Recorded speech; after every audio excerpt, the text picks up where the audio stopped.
સંભવનાથ ભગવાન છે. હા, તો ઓમ રીમ અરહમ શ્રી સંભવનાથાય નમઃ. એના પછી ઓમ રીમ અરહમ શ્રી આદિનાથાય નમઃ. આ બંને 9 વખત બોલવાનું. અને કુળદેવી તમારા અંબાજી.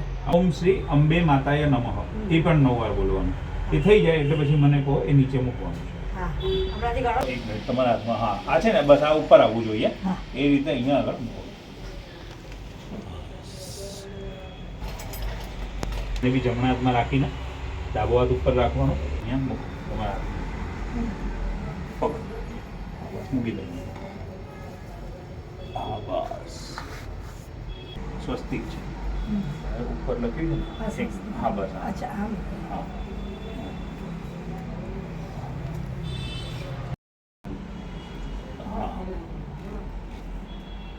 ખૂણામાં મૂકો. હા, અને ધૂપ કરી લો પાછળ.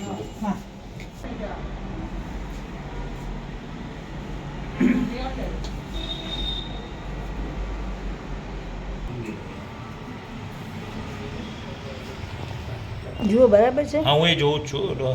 હા, બસ બરાબર છે.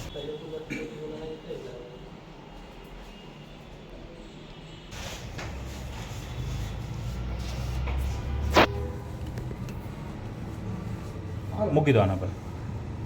હા, નવકાર મંત્રને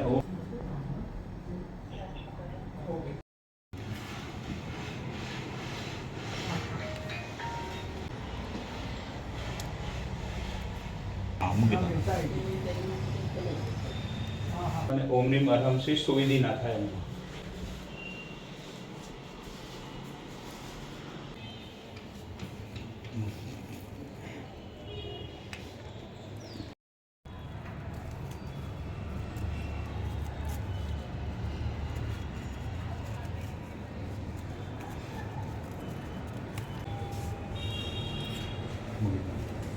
આમાં જ વચ્ચે. હા, હા, વચ્ચે.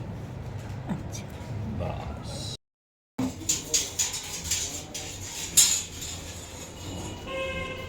खड़ा रहना चाहिए, ऐसे सुलाने का नहीं, ये खड़ा रहना चाहिए. खड़ा रह के इधर से, ये कोने से इधर टच होगा, इधर से, और ये थोड़ा नीचे, वैसा ही उधर अंदर डाल देने का.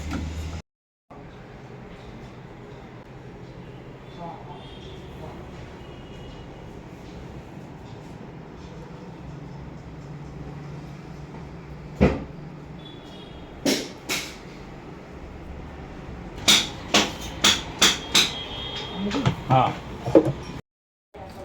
સ્વસ્તિક બી મૂકી દેશે.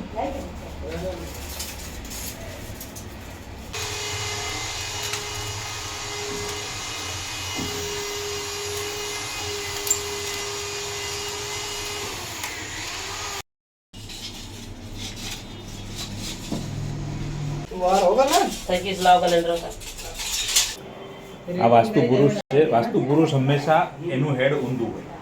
આ રીતે મૂકવાનું. અને આ બાજુ આપણું નોર્થ ઈસ્ટ છે ને. હા, હા, બસ માથું ત્યાં આવશે. છેક ખૂણામાં જેટલું જાય એટલું જવા દો.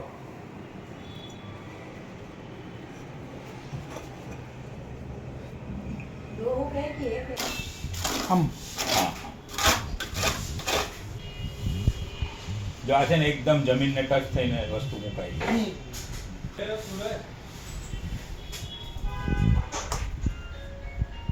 આવે સિચ્યુએશન તો શું કરે?